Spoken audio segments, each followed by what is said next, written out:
Baik. Waalaikumsalam. Bismillahirrahmanirrahim. Assalamualaikum warahmatullahi wabarakatuh. Ya, selamat malam. Salam sejahtera untuk kita semua. Jadi kita akan melanjutkan perkuliahan kita pada kesempatan malam hari ini. Ada yang baru datang ya? Kita presensi dulu. Saiful Rahman ya. Oke. Baik, kita akan melanjutkan di Knowledge Management and Specialized Information System. Jadi kita akan bicara yang pertama Knowledge Management terlebih dahulu, kemudian nanti kita bicara tentang sistem informasi khusus. Ya, ada beberapa, mungkin keterkaitannya dengan Artificial Intelligence dan virtual reality dan lain sebagainya. Oke. Anda sudah menyaksikan video sebelumnya, pertemuan sebelumnya? Boleh saya cek? Di pertemuan sebelumnya kita bicara tentang apa? Anda sudah lihat di YouTube-nya belum? Sudah presensi di YouTube belum? Sudah dilihat videonya dari awal sampai akhir? Belum? Bagus. Ya.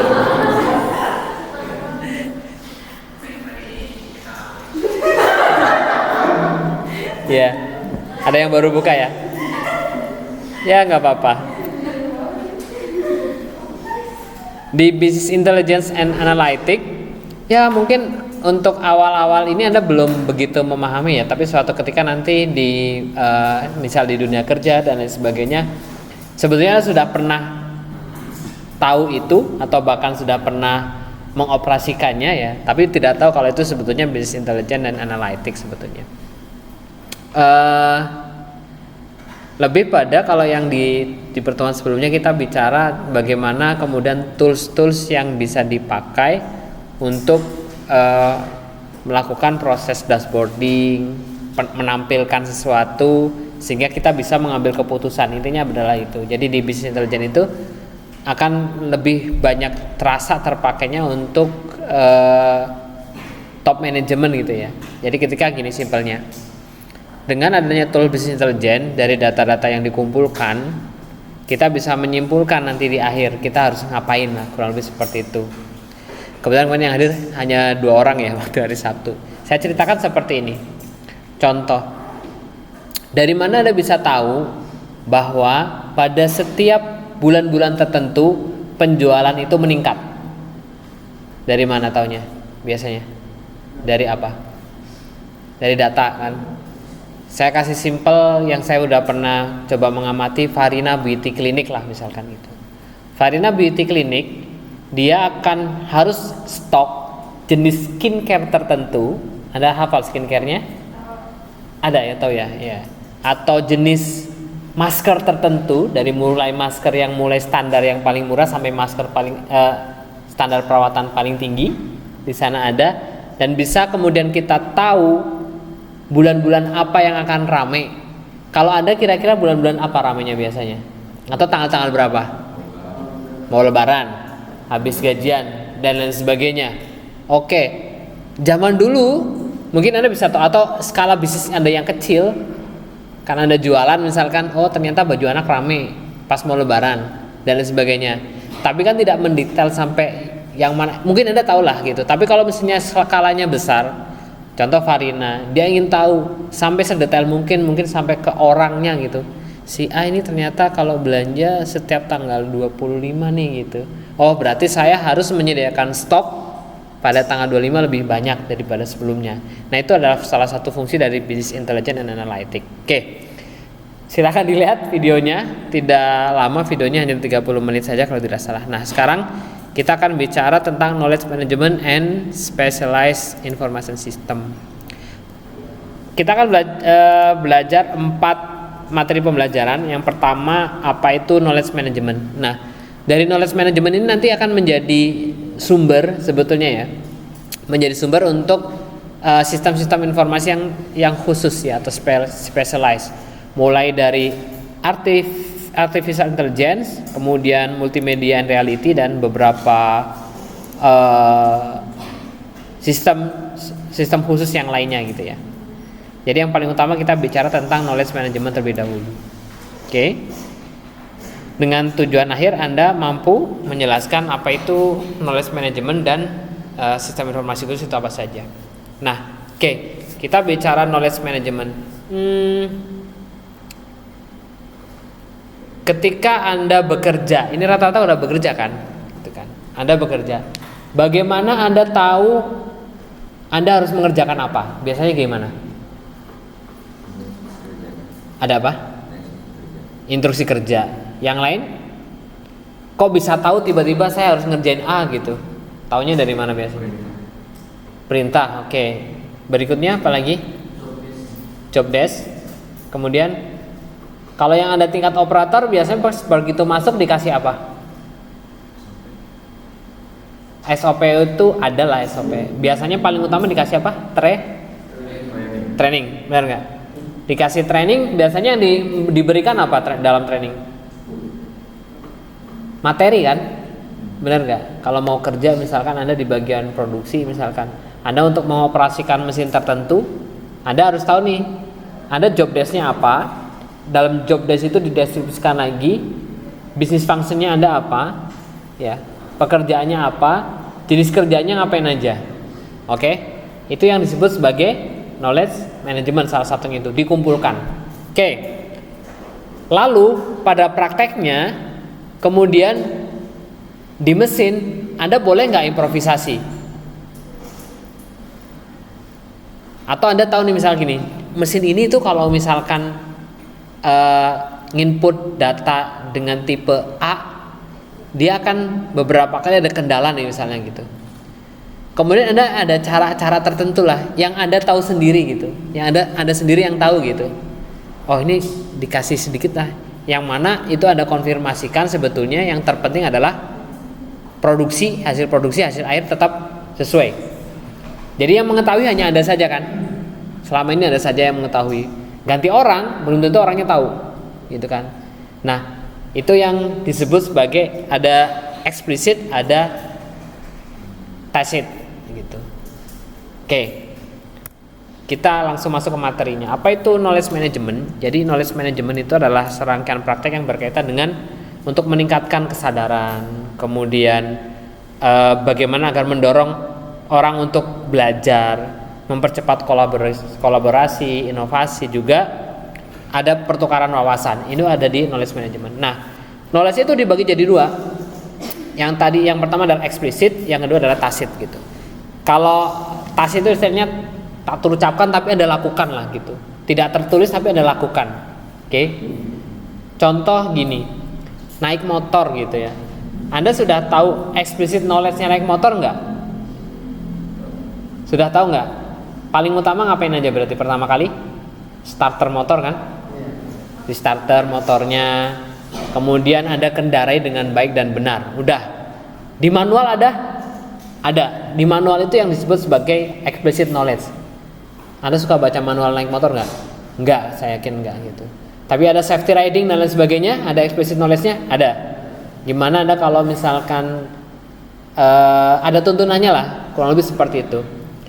Tapi bisa jadi ada tacit knowledge-nya gitu. Oke. Yang Anda ketahui sendiri gitu, yang belum tertuliskan di buku-buku safety misalkan. Contoh gini, Anda tahu kalau mau cornering di tikungan yang tajam, ternyata Anda harus memiringkan badan sekian derajat. Kalau motor jenis motor besar lah misalkan itu, maksimal motor sport, maksimal berapa kira-kira gitu. Di manual belum ada tuh gitu. Corneringnya maksimal ternyata hanya 60 derajat misalkan. Lebih dari itu Anda akan jatuh dengan kecepatan tertentu. Nah itu bisa jadi masih disebut sebagai tacit. Dan itu bisa kemudian dijadikan sebuah knowledge ketika Anda sampaikan, utarakan, kemudian jadi sebuah manual kan, kalau seperti itu. Nah sama juga di dunia kerja ya. Nah tadi kita sampaikan juga di awal ya, bahwa sistem informasi itu kan menjembatani antara bisnis dengan teknologi. Jadi Anda ini yang kemudian akan melihatkan, oh ada loh sebetulnya beberapa pekerjaan-pekerjaan yang mana disebutnya sebagai di bisnis itu ada struktur organisasi. Anda lihat struktur organisasinya. Setelah struktur organisasi, kita sudah belajar ya di awal-awal ada struktur organisasi, diturunkan tuh menjadi bisnis fungsinya apa, job description-nya apa gitu. Nah, di knowledge management ini adalah mengidentifikasi setiap pekerjaan-pekerjaan ini dia kerjanya ngapain aja. Oke? Ngapain aja. Lebih jauh lagi nanti ketika Anda sudah memanfaatkan beberapa aplikasi untuk bisnis proses automation dan lain sebagainya. Tujuannya ke arah sana, dan sekarang trennya pun ke sana gitu. Dengan pengetahuan ini, ya inilah yang kadang jadi dilema sebetulnya buat kita ya. Kadang tipikal kita itu kalau ngasih informasi semua gitu kan, jadinya kan kita lambat laun kita akan tergantikan. Ya memang tujuannya akan ke sana sebetulnya gitu. Tergantikan dengan apa? Tergantikan dengan artificial intelligence, tergantikan dengan berbagai macam kecerdasan buatan dari informasi yang kita berikan dari awalnya seperti itu. Tapi itu akan memudahkan kita sebetulnya. Nah, terus kita kehilangan pekerjaan Pak? Ya tidak. Kita yang melakukan proses controlling dan lain sebagainya. Kita yang menganalisis proses bisnisnya seperti itu gitu. Ya mungkin orang-orang yang kerjanya dalam tanda kutip secara langsung gitu ya, operator bisa tergantikan gitu kan. Tapi bagi Anda yang sudah kuliah sudah mengerti bahwa kedepannya pasti akan seperti ini gitu kan, ya akan menjadi opportunity untuk Anda sebetulnya. Oke. Ketika Anda mau ambil spesialisasi di sistem informasi itu apa sih gitu, kan banyak banget gitu ya. Kalau yang ini berarti Anda spesialisasinya adalah di knowledge management, kemudian Anda belajar tentang artificial intelligence dan seterusnya dan turunannya gitu. Oke. Lanjut, sebetulnya untuk memperoleh knowledge yang eksplisit itu ada berbagai macam cara ya gitu ya. Ada yang namanya shadowing. Gini, operator baru begitu misalkan masuk, pekerja baru Anda masuk. Selain training biasanya ngapain dia awalnya? Shadowing itu sebetulnya kayak jadi bayangan gitu. Jadi ngikutin seniornya untuk kerja. Kadang seperti itu enggak? Ada yang ngawasin tidak? Ada kan? Anda kerjanya gimana? Sudah sampai berapa? Itu namanya shadowing. Dalam skala yang lain juga ada namanya joint problem solving gitu. Jadi sebetulnya itu bisa untuk mengcapture ya beberapa tacit knowledge gitu ya. Karena gini, kalau kita tadi sudah lihat ya, kalau yang eksplisit itu kan Anda sudah bisa pelajari langsung di bukunya ada. Tapi kalau misalnya Anda shadowing ke senior yang tahu celahnya, ini kalau misalkan mesin ini operasinya harusnya setiap jam sekian, sebetulnya akan ada problem nih. Anda harus melakukan A, B, C, D dan lain sebagainya. Kemudian jadilah joint problem solving untuk menyelesaikan permasalahan itu, dan Anda bisa jadi dituliskan, atau kalau tidak dijadikan sebuah manual, berarti itu menjadi tacit knowledge aja tetap gitu. Oke. Nah, knowledge management itu aplikasinya seperti apa sih, kemudian keuntungannya apa atau manfaatnya gitu. Yang pertama sebetulnya manfaatnya adalah mendorong inovasi dengan mendorong ide-ide dari karyawan sebetulnya, atau ide-ide dari orang. Kalau manajemen sebetulnya sudah punya, ada beberapa cara sebetulnya ya. Kalau di perusahaan-perusahaan Jepang ada istilahnya, ada pernah dengar Kaizen nggak? Yang kerja di Jepang.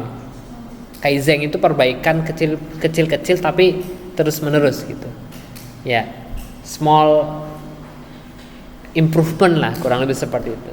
Sampai nanti kalau bagian besarnya adalah ada sampai ke bisnis proses re-engineering lah dan seterusnya gitu. Nah, kalau perusahaan sudah memiliki beberapa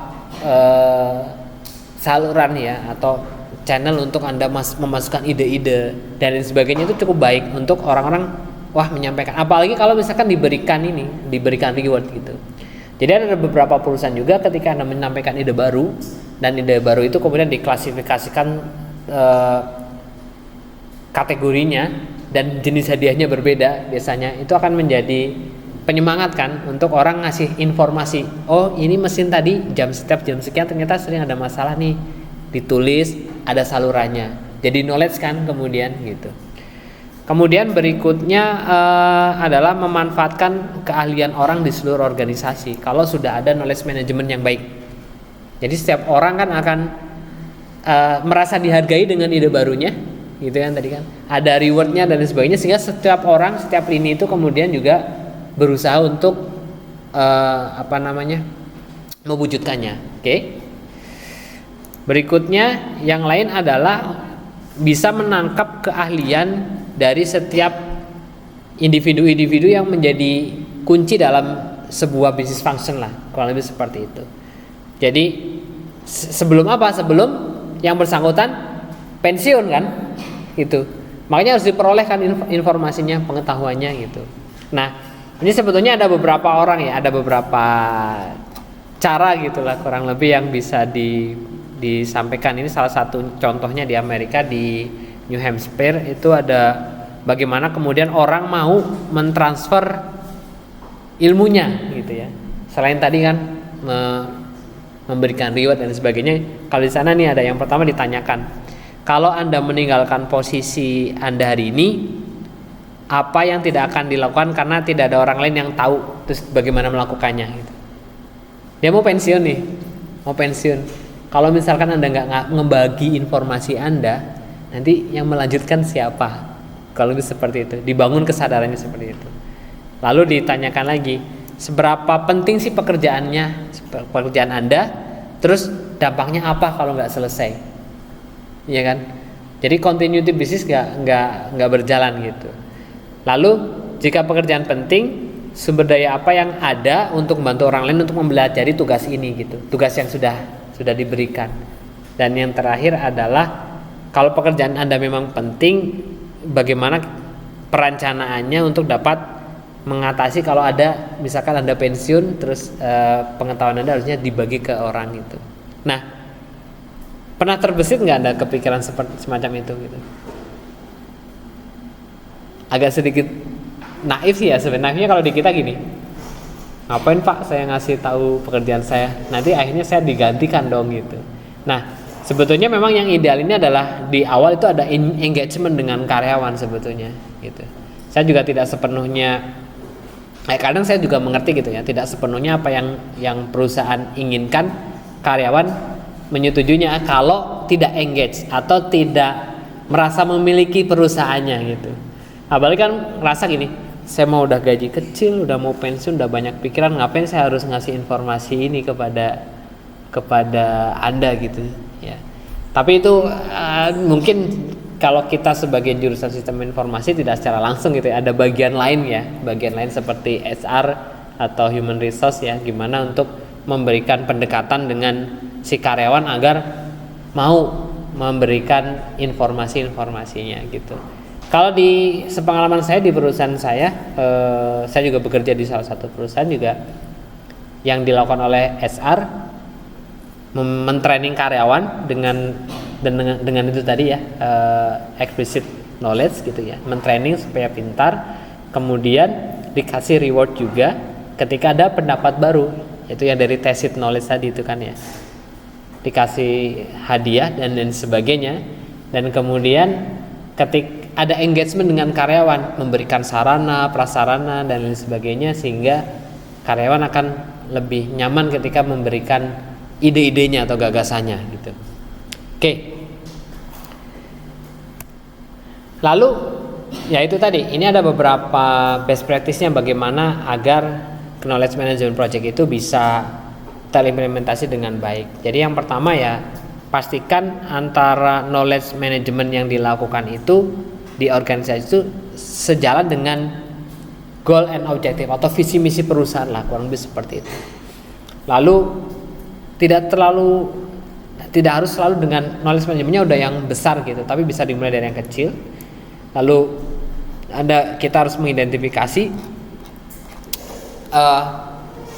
pengetahuan tacit yang benar-benar berguna bagi organisasi, karena tidak semua pengetahuan yang tacit itu berguna juga sih sebetulnya gitu. Bahkan malah ada yang beberapa yang sebetulnya ilegal untuk dilakukan.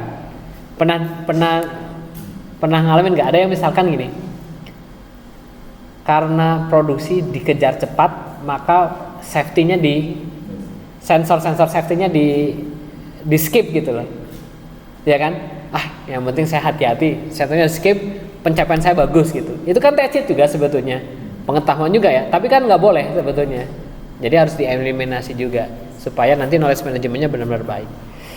Gitu. Kemudian get employees to buy. Ini adalah ya itu tadi, harus ada engagement atau ngerasa memiliki ya si karyawan terhadap perusahaan. Oke. Nah, teknologi apa saja sih yang mensupport knowledge management? Yang pertama adalah community of practice. Ini adalah sebetulnya kalau di beberapa perusahaan ada namanya CFT ya, atau cross function team. Jadi dibagi beberapa.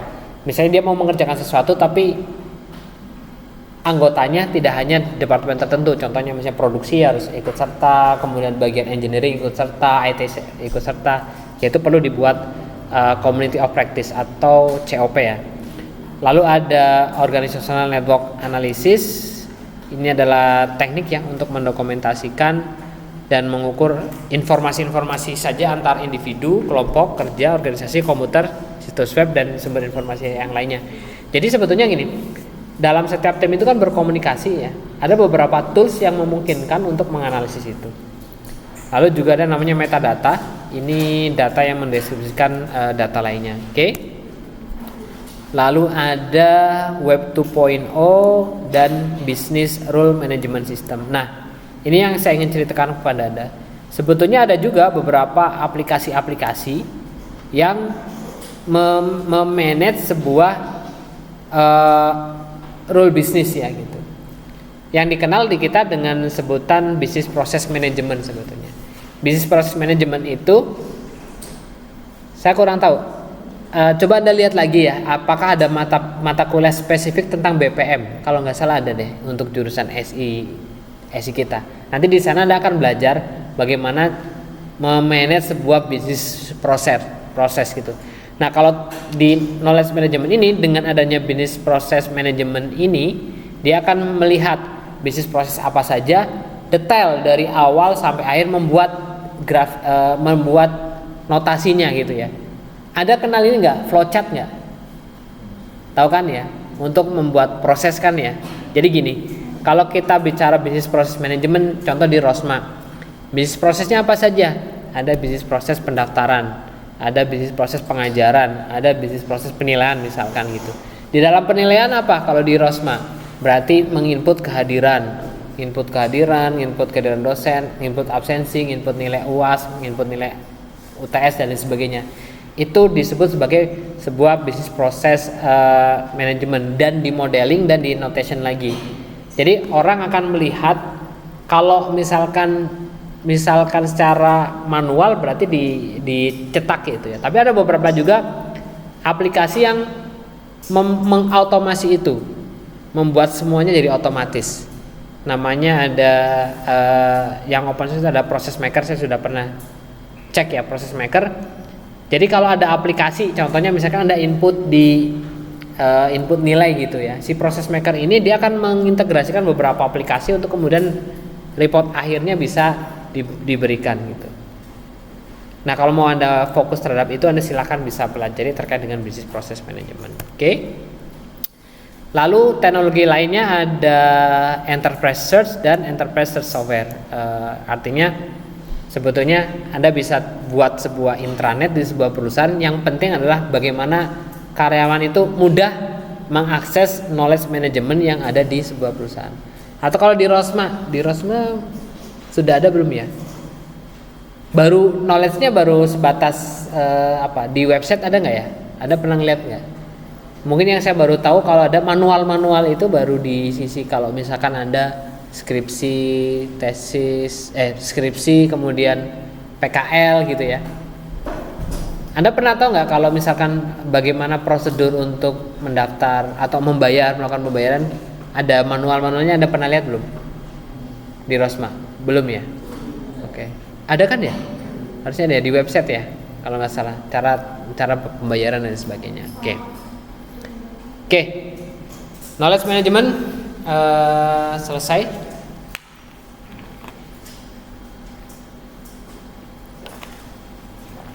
Ada pertanyaan silakan. Sebelum saya lanjut.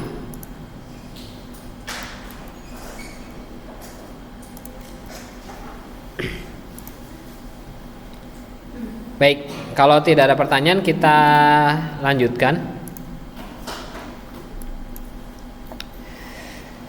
Kita lanjut ke bagian kedua, yaitu mengenai artificial intelligence. Ada yang pernah dengar apa itu artificial intelligence? Belum. Ada yang pernah pakai artificial intelligence? Saya rasa Anda sudah pernah pakai semua. Apa contohnya? Di GitHub aplikasi editing. Di mana? Di GitHub aplikasi editing. CapUp. Oke. Yang lain apa? Anda pernah selfie terus jadi cantik banget nggak? Mau udah cantik ya, mohon maaf gitu kan. Tambah cantik gitu. Pernah nggak?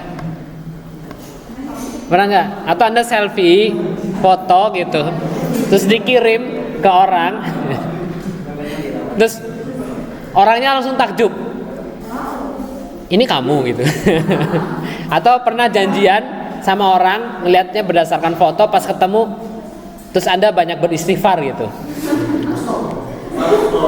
Astagfirullah gitu. Astagfirullah. Kamera sudah menggunakan AI? Sudah. Artificial intelligence. Anda pernah pakai Snapchat atau aplikasi lain yang kalau foto terus Anda berubah kepalanya jadi sesuatu? Jadi lonjong, macam-macam lah, lucu-lucu itu. Ya. Terutama yang kamera ya. Kamera itu sudah menggunakan, kalau tidak menggunakan artificial intelligence, dia tidak akan mampu membuat kecerdasan buatan di kamera, sehingga ya muka Anda akan tetap sama seperti itu gitu. Karena konsumsi kita kan sekarang seperti itu gitu ya.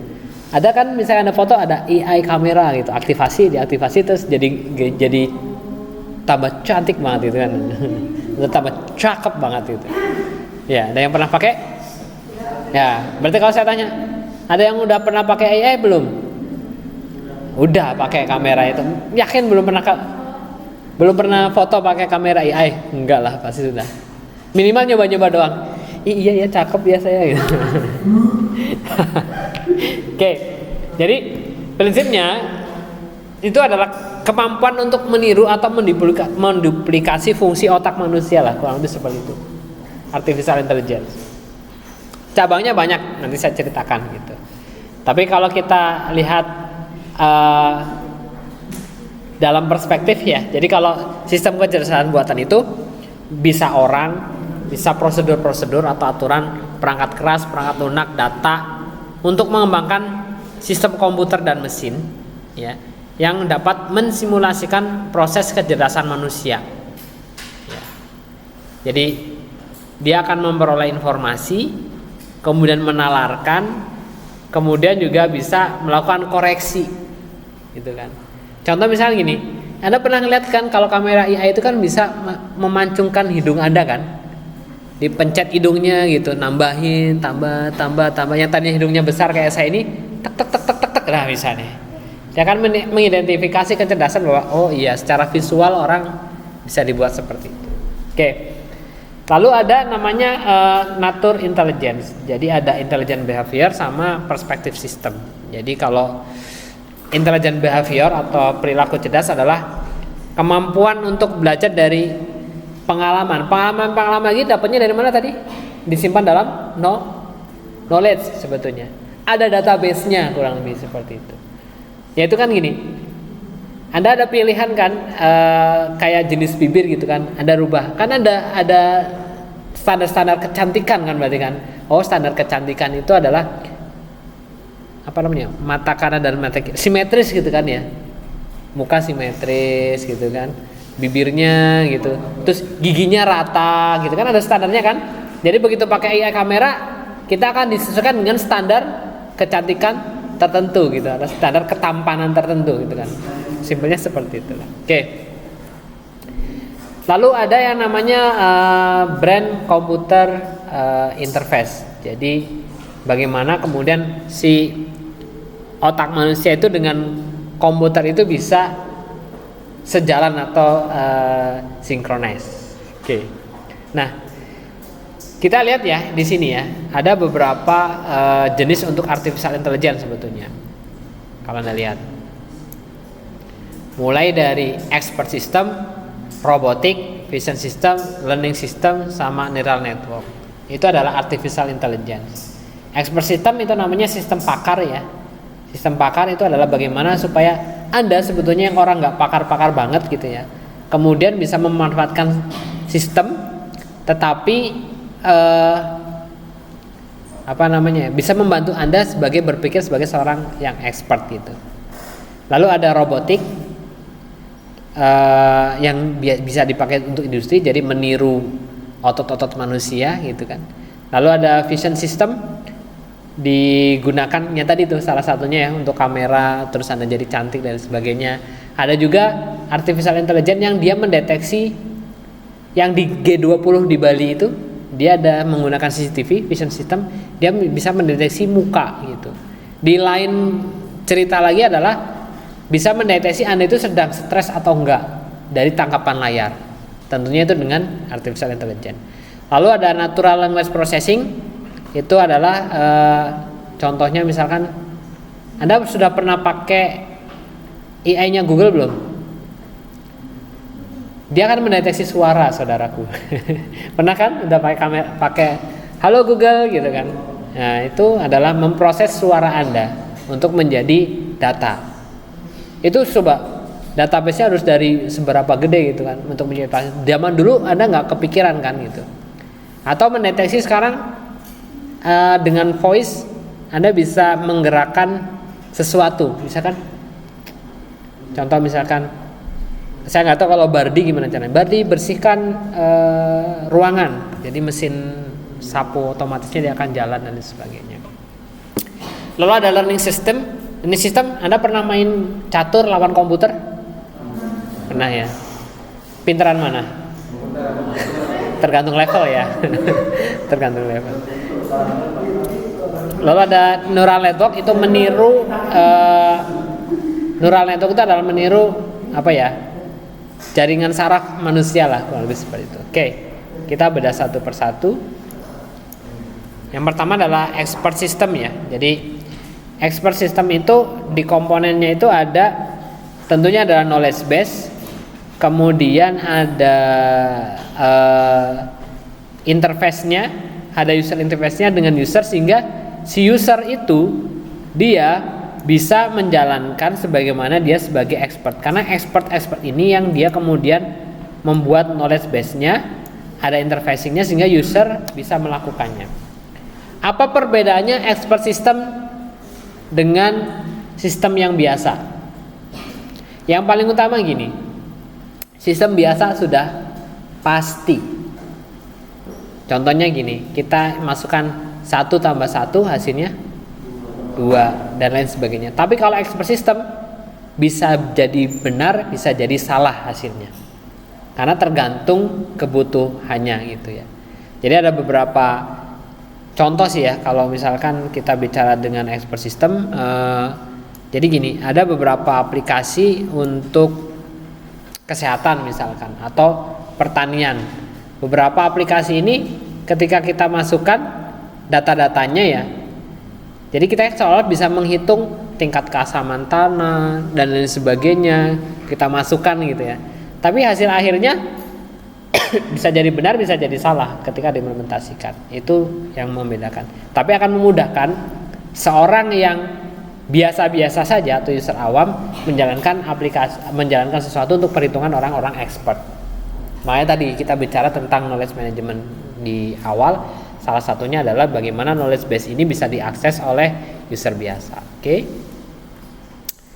Ada beberapa ada expert system itu ada rule-nya bagaimana, statement jika lalu gitu.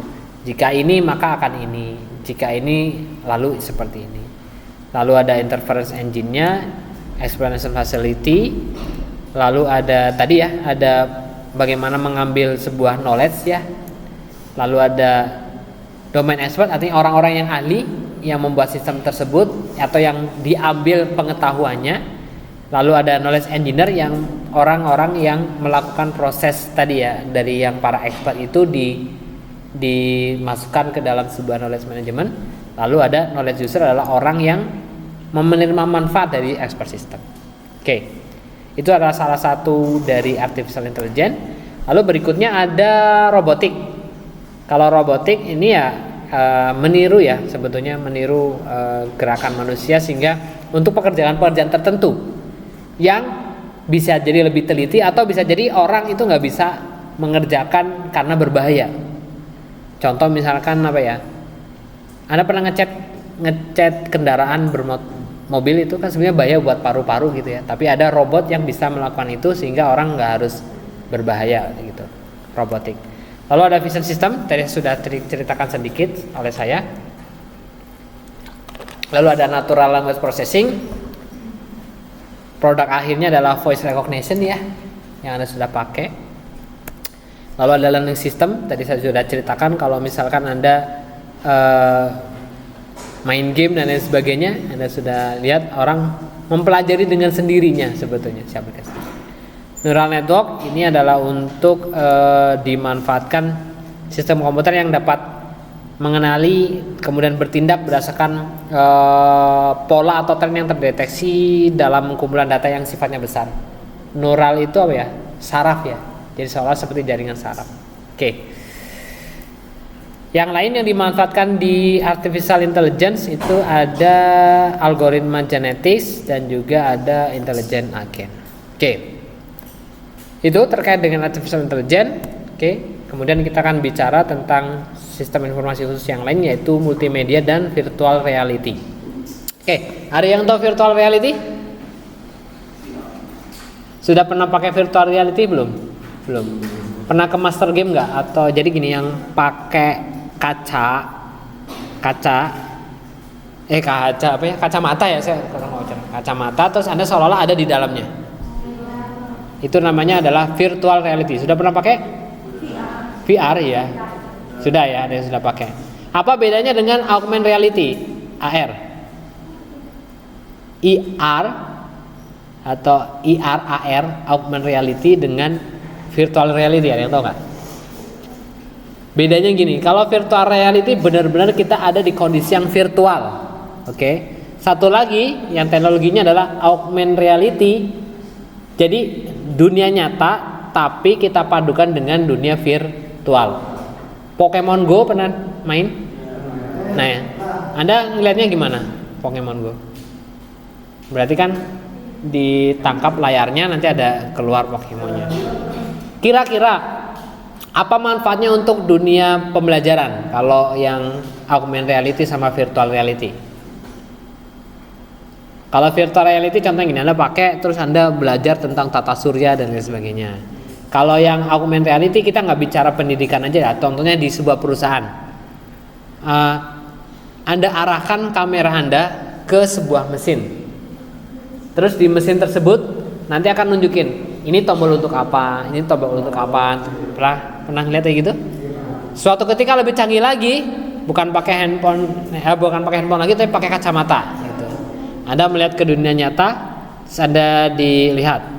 Lebih canggih lagi nanti Anda bisa menilai ketampanan dan kecantikan seorang dengan memandangkan kamera Anda aja gitu kan, menganalisis oh ya jenis matanya simetris enggak, terus kulitnya sesuai kriteria atau enggak gitu. Mungkin suatu saat akan seperti itu. Sekarang belum ya teknologinya ya. Tapi kalau yang sesederhana itu sudah ada. Atau Anda gini ya. Kalau nggak salah ada beberapa kartu-kartu yang Anda misalkan diarahkan, di scan. Anak saya juga suka main itu loh. Diarahkan terus nanti ada pengetahuannya muncul gitu. Ya mudah-mudahan Anda kedepannya bisa membuat yang seperti itu. Oke. Itu berkaitan tadi ya dengan multimedia dan virtual reality. Apa sih multimedia? Sebenarnya disebut multimedia karena jenisnya lebih dari satu media gitu. Medianya itu bisa teks, grafik, video, animasi, audio dan lain-lain medianya. Anda sudah pernah membuat sebuah multimedia? Sering ya kalau sekarang. TikTok pernah pakai? Ada yang senang TikTokan? TikTok mengkombinasikan apa aja? Multimedianya, ada suaranya, ada grafiknya, ada videonya, benar nggak? Kalau sekarang wah udah lebih mudah banget lah sekarang itu. Jadi ada teks dan grafiknya, audionya ada sudah pernah pakai gitu. Tapi kalau lebih khusus, kalau yang Anda suka bertanya-tanya ya, tuh jadi kayak kamu bertanya, apa sih? Bertanya-tanya, kamu nanya, ya. Tapi nggak apa-apa. Kalau misalnya Anda bertanya, saya nggak akan jawab kayak gitu kok. Kamu bertanya, ya. Jadi Anda kan pernah apa sih Pak bedanya? Anda pernah nonton YouTube kan?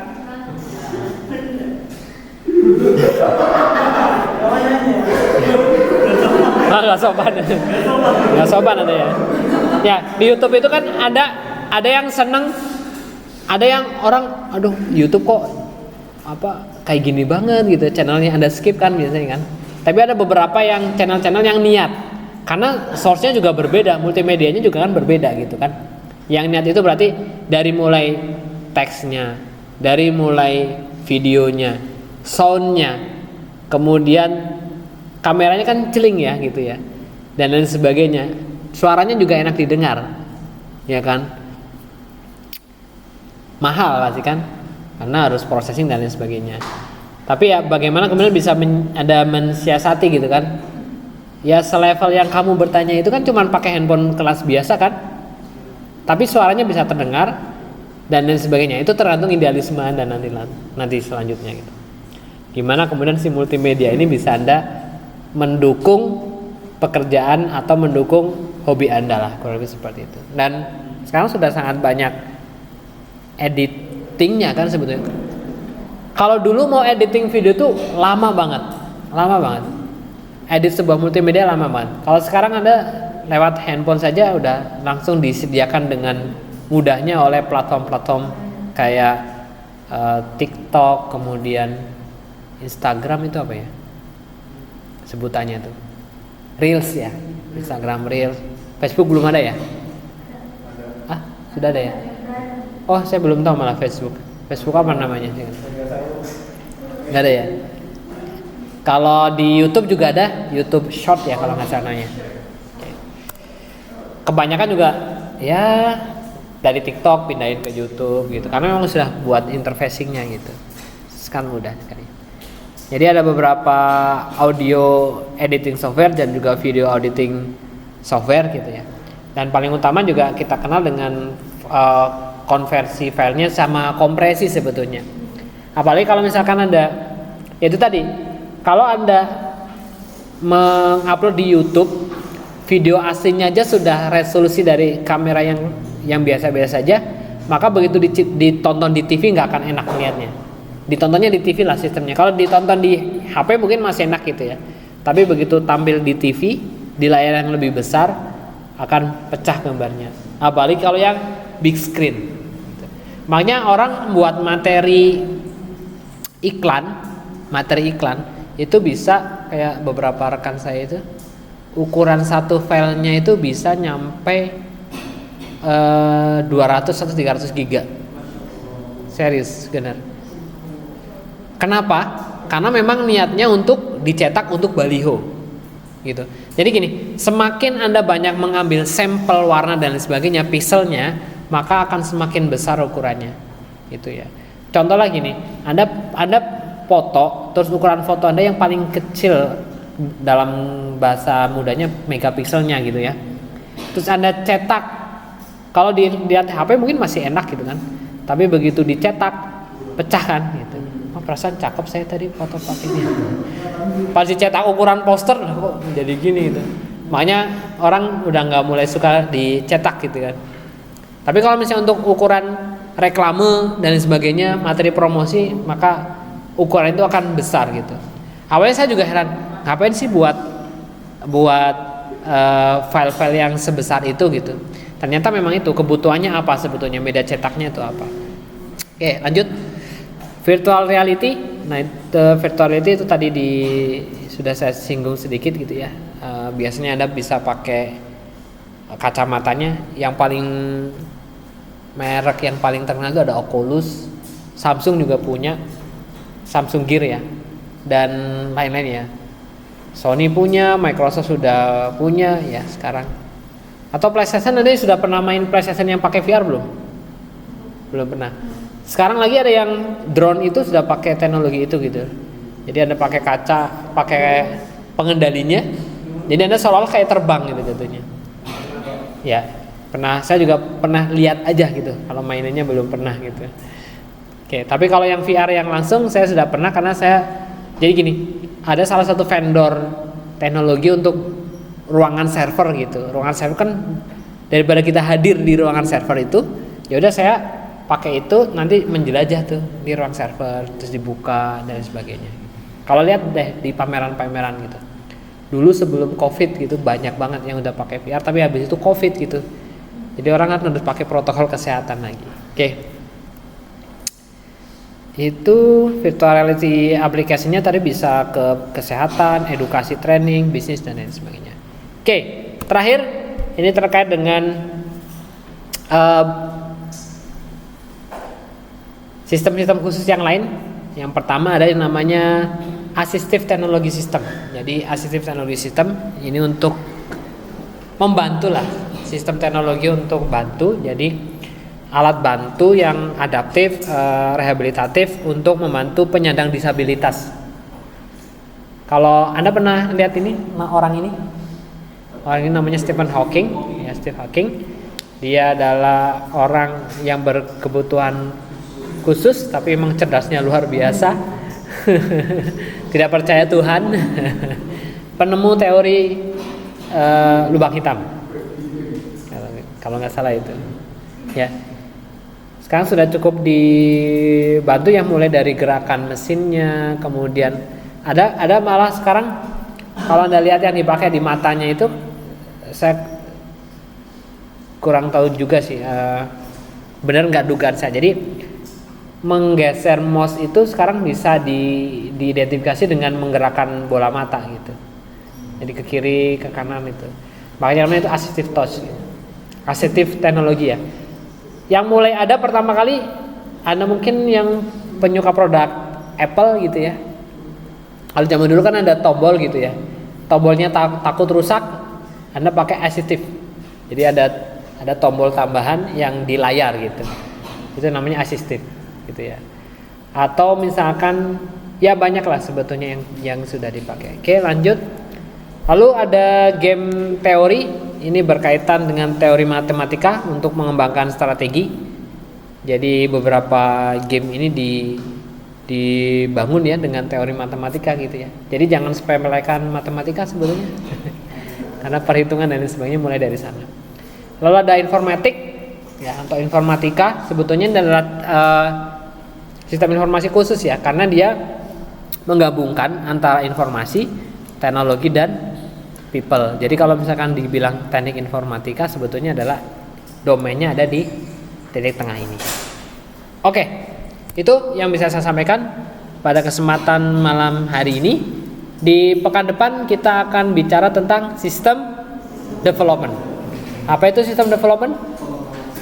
Pengembangan sistem. Apa itu sistem? Di awal kita sudah sampaikan.